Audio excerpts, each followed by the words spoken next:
Hey everyone, it's Debbie Potts, and I am very excited to launch the podcast's new season. We've had this podcast for 12 years, 2024 already. We started this podcast originally called Fit, Fat, Fast to help the endurance athlete learn how to be fat adapted, metabolically efficient, how to eat more healthy fats to burn fat is what we used to always talk about, metabolic testing, how to train, how to fuel, how to perform your best as an endurance athlete. Fast forward 12 plus years, still focusing on the same thing, but more what I call the holistic approach. Not just nutrition and training, but we really want to nail that sleep hygiene routine, manage our stress. So we just have acute stressors, not chronic stressors that overload that beaker of stress. That's my story. Why I always say less is more is not always better. Find the Goldilocks effect for that right dose that doesn't create chronic inflammation in your body, metabolic chaos. So we also want to work on movement throughout the day, mobility, flexibility, stability, as well as your regular exercise, strength training. Ideally, getting that more in more per week, and our right type of cardio training. If you're zone 2, sprint interval, HIIT training, we want to personalize all this information because I see a lot of people doing their workouts wrong and not recovering properly when they're doing interval training, not doing the right type of strength training that's designed for them and their hormones and their body. And they're just kind of doing what their friends are doing, their spouse, or maybe they're just following videos on Instagram or some app that they're not really getting in what they should be doing. Other elements we want to work on in this show are digestion, because you are what you eat, but you're also what you are able to digest and absorb. And most of us have a leak in our gut, leaky gut, intestinal permeability, the gut wall lining gets damaged. Even if you do all the right things, but if you're an endurance athlete working out more than 45 minutes and it's hot out, you are increasing the holes in your gut and causing leaky gut, which is why S Fuels, I love their products because they have glutamine in them, because they know endurance training can damage your gut and relate to leaky gut leads to inflammation in the rest of your body and all sorts of chronic inflammation related health issues. All right, so digestion, but also gut health. So we have the gut-brain connection. We're talking a lot about the vagal nerve, strengthening that vagal nerve that connects the brain to the gut. The gut sends signals back to the brain. We have heart rate variability score. We can use our Aura or Whoop, which are not really 100% accurate, but ideally I want you to put that heart rate monitor's chest strap on in the morning or do it at night when you're consistently doing a 5-minute true heart rate variability test with the chest strap, not with these devices, to really know what is your low frequency and your high frequency. Low frequency is going to give us a measurement of low. It's going to be your sympathetic nervous system. High frequency is actually your parasympathetic nervous system. So we want to see how balanced are you. Your heart rate variability will give us a score. Higher is a better. We want to learn your baseline and know where you are now and what impacts it to improve it and what causes it to go down, what stressors impact it. So we want to look at those lifestyle habits, not just supplements, but knowing what we can do to get our heart rate variability resiliency stronger, strengthen that vagal nerve, the gut-brain connection, gut health, those hidden internal sources of chronic stress can also impact your heart rate variability, which we've talked to a few different people on the show about the gut-brain connection, vagal tone, vagal nerve, and heart rate variability. All right. Also, minerals. Hydration is one of my 8 elements of the holistic method. Minerals is part of that. We want to have minerals in our water or supplement minerals as beam minerals. I take LMNT. I use Redmond's Real Salt on everything. My body's obviously low in salt because all I want is add salt to my coffee, salt in my food. I use Redmond's Real Salt on everything. We have a 10-pound bag. I put element in my water. I use unsweetened. I have some other products of electrolytes, but I cannot do stevia. And I'm not a big fan of having everything sweet. I don't think it's good for us, especially if you crave sweetness. Having stevia in your coffee, having sweeteners and everything. I don't think it's a great idea if you struggle with sugar addiction and carb addiction. So, minerals are really essential. We'll do a great podcast this next month with Beam Minerals and talk about the science behind that. Now, hydration, we sweat out not water, but we sweat out minerals. So as I'm even in my glass house and it's already, I don't know what temperature it is, 80 something degrees, and it's almost 10 in the morning. It's going to be super hot today. I'm going to swim master, swim workout at lunchtime, and it's outside. I need more electrolytes. I know I can feel it. So I'm taking B minerals capsules. I'm taking the shots of B minerals. I'm putting element in my water. I'm trying to make sure I get more minerals in my body because I'm using them up in every process of my body. The last element of the holistic method is one of my favorites. It's a really important area for myself to work on. I talk about the old me versus the new me. Very different. I've totally changed my way last 5 years to help myself be happier, to be more joyful, to laugh more, to play, be silly. And just on this podcast, just showing who I am. On my Instagram, I'm trying to do more videos every day, showing what I'm doing to help you learn more. But, you do you, I do me. We're not the same. So just take them as ideas. But laughter, play, gratitude, joy in life, quality of life is super essential.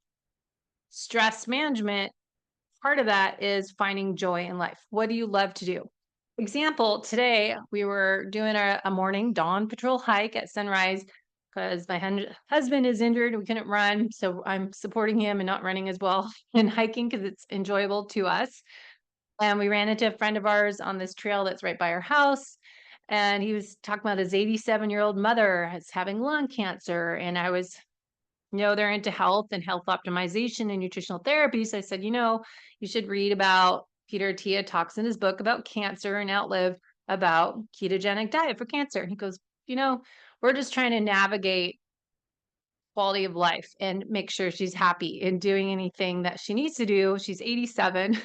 So maybe, trying to get rid of cancer isn't the best solution right now at that age. It's just let's make sure she's having fun and enjoying every day that she has left. So there's something to that, right? That we just should strive to thrive as we age, improve the quality of life. So quality long life we want to live, but what do we need to do to be our best version of ourselves today and in the future? And that's what my focus is on this show. The holistic method I created 10 years ago as a personal trainer and a coach. I couldn't really help people just personal training them once, 2, 3 times a week. I started getting more into doing sugar detox programs, and I called it Fit for Life program 20 years ago when I worked at the Bellevue Club. And then owning my own studio, I did 21-day sugar detoxes. 2010, I started doing those.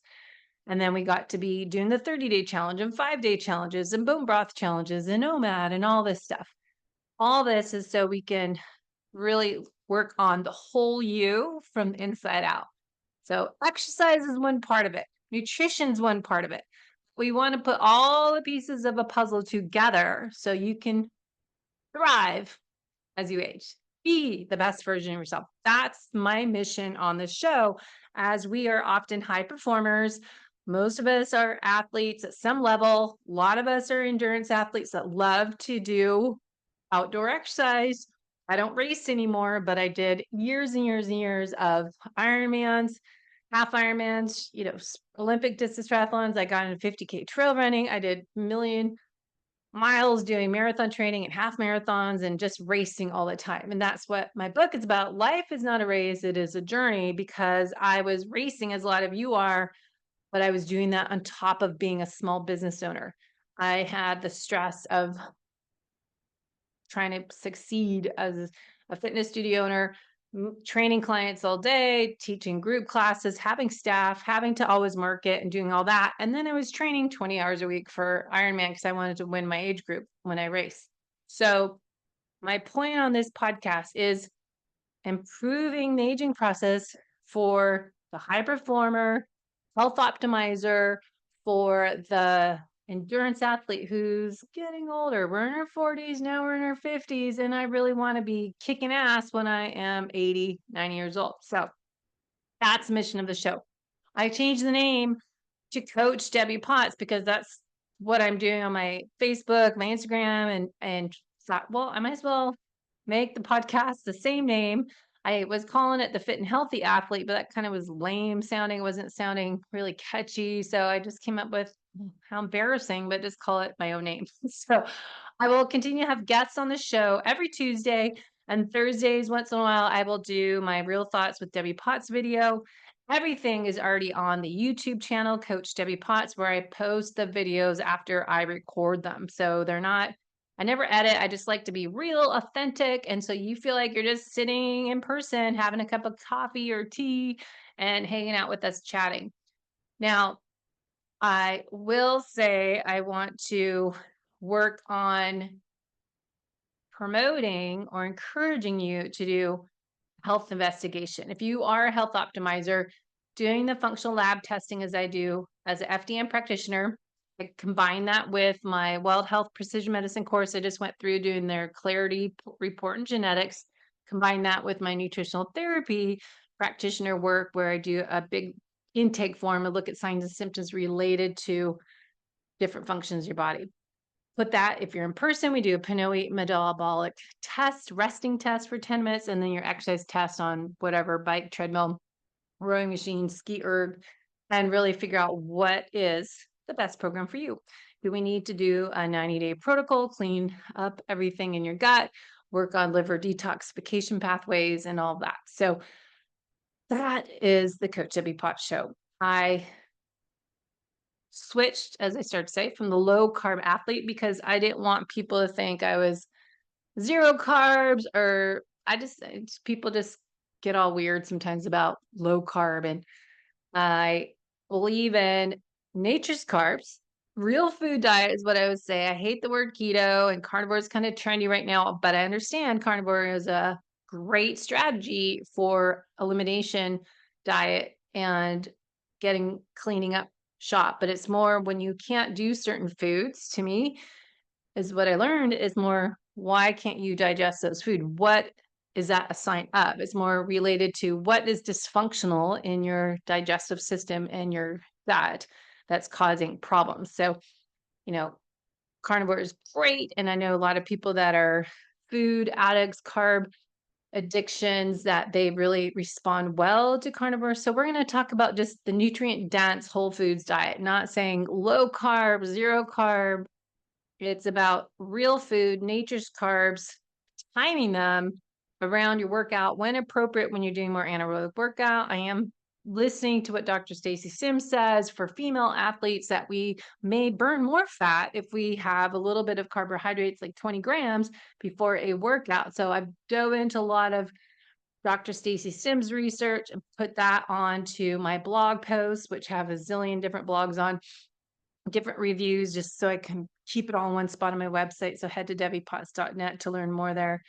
And also Dr. Gabrielle Lyon, Dr. Donald Lehman, and listening to what we want to do as we age. So what I'm getting to today on this video, I wanted to explain anabolic resistance and why do we need, as aging individuals, men and women, prioritize that protein, which cracks me up because for, I don't know, last 15 years, we've been talking about fat, eating more fat, and we didn't really ever talk about protein, which is why I think keto is kind of out and carnivore is in. It's more ketovore, eating healthy fats, getting your protein, and then those that want to take carbohydrates, we want to put them in around those workouts and more carb burning workouts to improve performance. They are not essential, but they do help us improve performance because I don't want to break down protein to get some glucose. So we'll talk a lot about that. All right, so let me share my blog I'll talk about. But before I go on, let me know what you want to learn more of on this podcast, the audio version, and all the podcast audio apps. There's so many options out these days. So this video is on my YouTube channel, which I find is easier to talk to people, but audio podcasts too. It's hard to get exposure. So if you like what you're listening to, please share this information, but also let me know what you want to learn more on. I've been putting these blogs on my podcast. So this one's called What is Anabolic Resistance? Improving the Quality of Life. JJ Virgin just did a blog, came out, changed her business name, and she is also on a mission on changing how we age. So really looking at that. So let's go into this information. I always say embrace the aging process, adjust how we fuel and train each day to perform the best as we age. So we want to prioritize protein each meal. It is essential as we age for athletes and for female athletes, even more so as we lose our hormone. But I always ask why. So all my blog posts and going into research, Chat GPT, it's more, why is this? Why is this? And you have to ask, if you're doing Chat GPT in functional medicine, in nutritional therapy, what are certain people saying? And so it's not 100% accurate, but you have to say functional medicine, not traditional medicine. Now, number one, maintain and build muscle mass. As we age, we know we naturally lose muscle mass called sarcopenia is breakdown of muscle. Breakdown is catabolic, remember? Now, let me move my video because I'm seeing myself as bugging me. When we want to focus on protein, because we're talking about MPS, muscle protein synthesis, I've talked lots about. This, eating protein or getting that protein in, remember, not all protein is equal. We want to get more animal-based protein, get the amino acid profile. So plant-based, whole other conversation I've done some podcasts on, is a little more confusing. We want to help counteract the muscle loss. So as aging athletes, we want to maintain muscle strength for our performance and overall metabolic health. And we'll talk about muscle health, glycogen stores, larger suitcase. We've talked about glucose disposal. So more muscle you have, the better blood sugar control, better metabolic health. Number two, combat anabolic resistance. With age, the body becomes less responsive to protein. Listen up. We need more protein, we require higher amounts to trigger that muscle protein synthesis. And as the aging female athlete, we need to consume sufficient high quality protein that is rich in those essential amino acids, as especially that leucine amount has to be a certain amount to stimulate MPS at each meal to overcome anabolic resistance. I just interviewed yesterday Dr. Robert Kiltz. Fascinating. Opposite what I've heard lately on his suggestion that you eat fat meat, more of the lion's diet, and OMAD. I keep hearing that we need to get protein throughout the day. So who's right? I don't know. So N equals 1, this experiment. What makes you feel the best? It's up to you, because I think we can't say everyone eat this way. That's what I strive to share, different opinions on all of this. Number 3, support recovery and performance. We know, obviously, protein is vital for repairing muscle tissue, supporting recovery after workouts. For us aging athletes, optimal recovery is critical to continue training effectively and to avoid injury. Regular protein intake throughout the day ensures a steady supply of the amino acids to promote recovery and enhance performance. So you can use the perfect aminos. On my full script, you can order them through Body Health on full script with my discount. So just ask me for that link if you can't find it, my link tree on my Instagram. But getting those essential amino acids, it's hard to eat enough protein. I'm tall. I need 150 grams of protein a day is my goal. Now, do I get that all the time in food? No, I can't. So I can't eat that much protein because it fills me up so much. So I need to supplement with amino acids and try drinking aminos, which I can't do stevia. So that's my constant struggle. And there's only so many tablets I can consume. So you have to find something that works for you. I mean, I can't eat more and I can't eat before bed. So supplementing is where it comes in handy for me to get the more essential aminos. All right, number 4, hormonal balance and metabolic health. Protein plays an essential role stabilizing your blood sugar levels, supporting metabolic function. For us aging female athletes, protein can help managing insulin sensitivity, which declines with age and our hormones, as this will help mitigate the effects of our hormone fluctuations that we experience in peri and post-menopause. Men as well can improve their blood sugar management and their insulin sensitivity with protein and more muscle. Now, we can prevent weight gain and promote body comps changes. So if you want to do body recomposition, I was going to do a video on this morning. If you go to the gym, you look over the people doing the cardio machines. I see people every morning on the elliptical for an hour on the treadmill. They're just kind of steady state. I don't know what the heart rate is. They're working, they're consistent. That's great. But look around to the people lifting weights.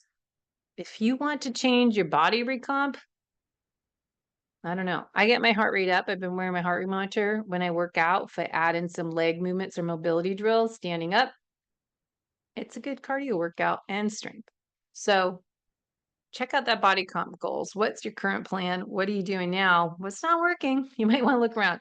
And then I see a lot of people lifting weights that obviously aren't changing their nutrition. So it's a combination of everything. We need strength training. We need to work on nutritional therapy. We need to work on the sleep and the stress and the gut health, digestion, and all that. I talk about the holistic method, right? Type of workout is just not doing the one thing. We need a combination of everything. So preventing weight gain, promoting body comp, prioritizing protein will help that because it will help control your appetite as well as with healthy fats. And this will help with satiation. So you don't have those cravings, you don't overeat.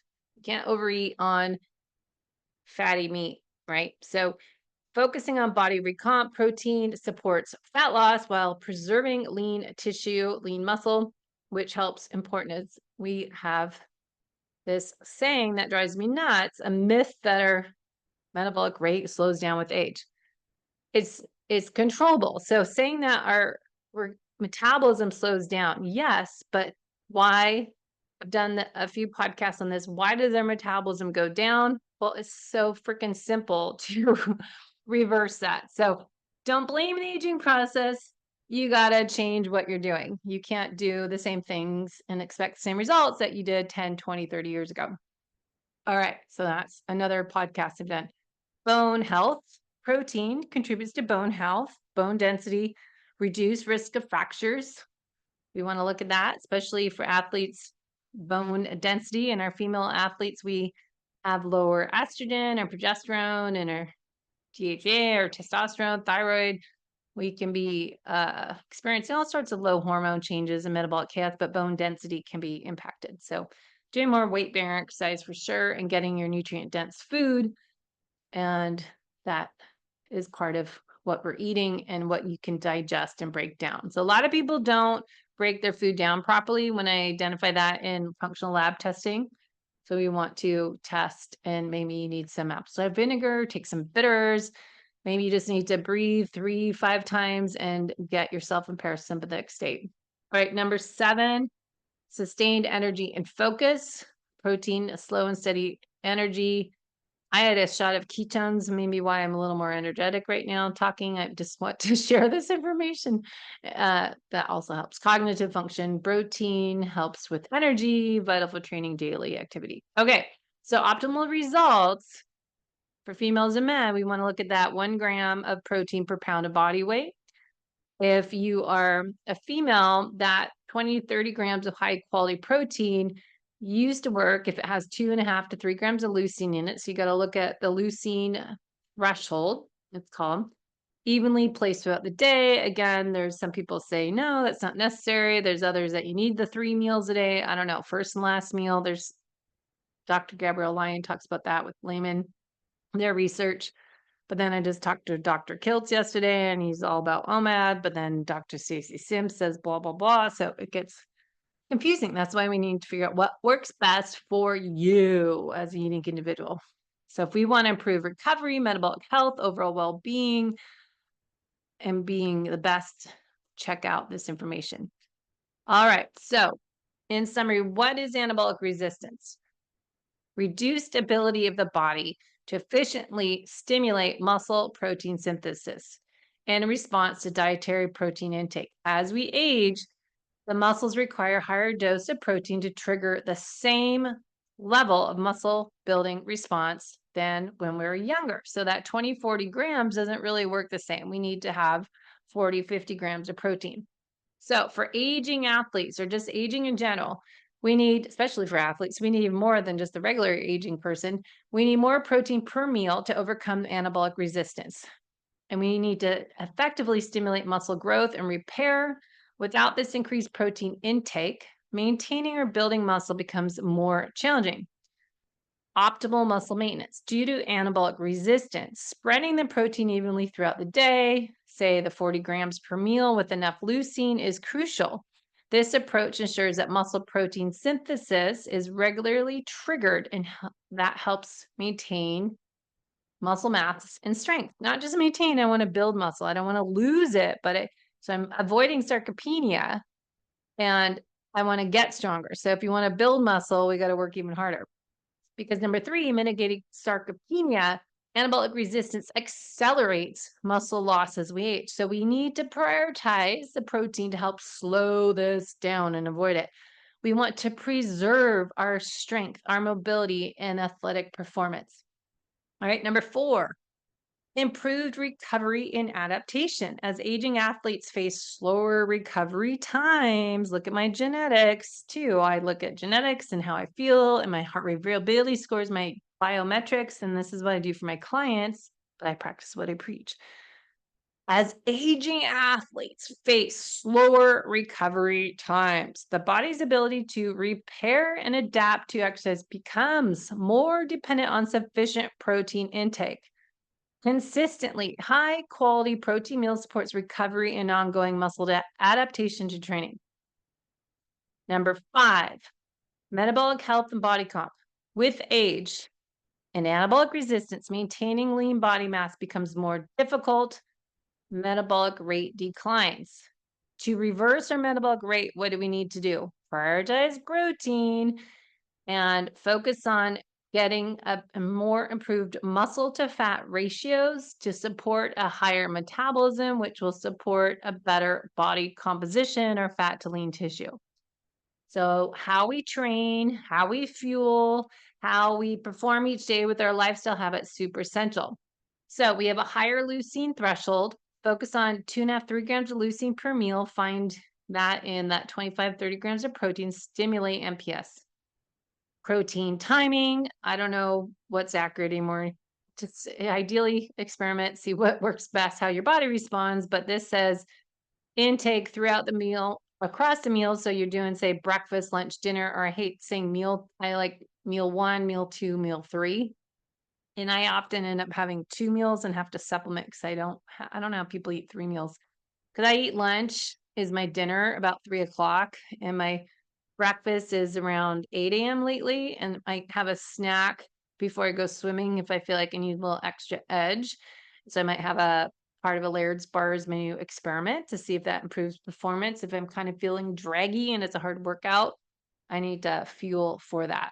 And I find eating close to bed doesn't agree with me and disrupts my sleep. So if I go to bed at 8, I need not to eat after 5.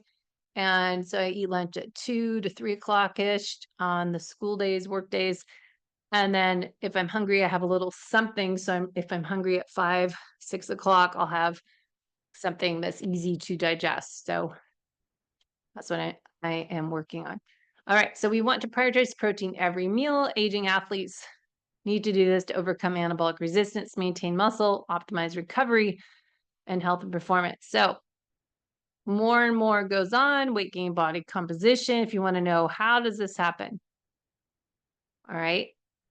Mitochondria function. Boom.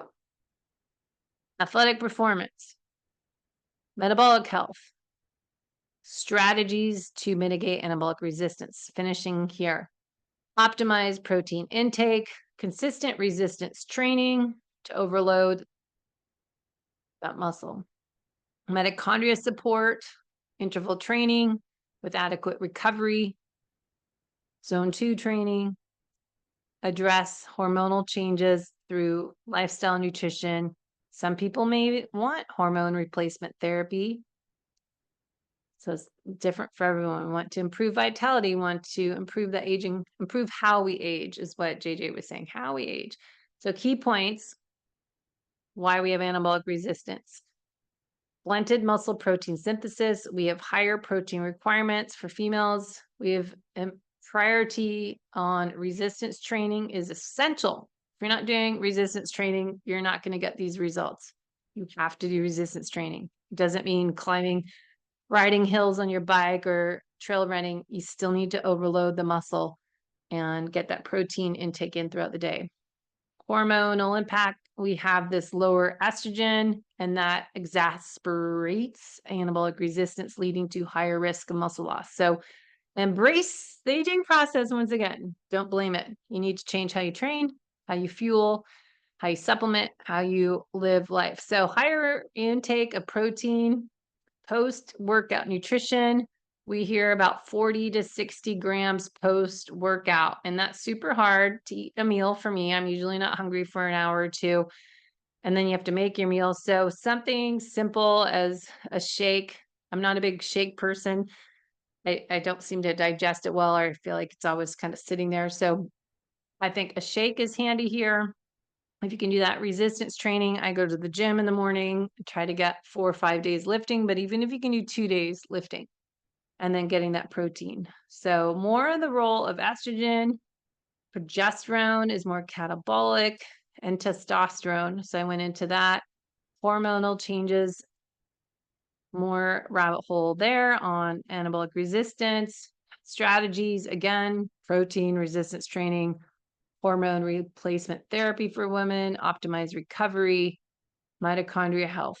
So listen to the other podcasts on Dr. Gabrielle Lyons' info, Dr. Stacy Sims. Animal-based protein is a lot more efficient to get the amino acids, resistance training, metabolic health for insulin sensitivity, and amino acids are essential amino acids, and creatine. I take Kion. I put a scoop in my water with my element in the morning now. I do not taste it at all. So easy. Don't put it in hot water. I did learn that. Cynthia Thurlow did a podcast on that. She asked the creatine research expert last year about that for me, and it was a no. Don't put creatine in hot water. Functional movement. Make sure you're walking throughout the day, getting meals in, and then walking afterwards. I did trying to walk in the evening and move more throughout the day, even if you did your exercise, 2 different categories, movement and exercise. Mindset. So creatine I put in here, so it just goes on. I go down the dip rabbit hole, so we can go into that a little bit more. And then what I do as an FDN practitioner, identifying those healing opportunities and helping you reduce that chronic stress externally. Let's work on that. And then let's do a protocol to restore your internal sources of chronic stress. All right. This is all on this blog, Anabolic Resistance. So I'll put that in the show notes, and we'll see you next time. Let me know what you want to learn more of on my rabbit hole episodes. Have a great day, have fun, and do something that makes you laugh, and spend time with people that you enjoy that are not toxic energy robbers when you can.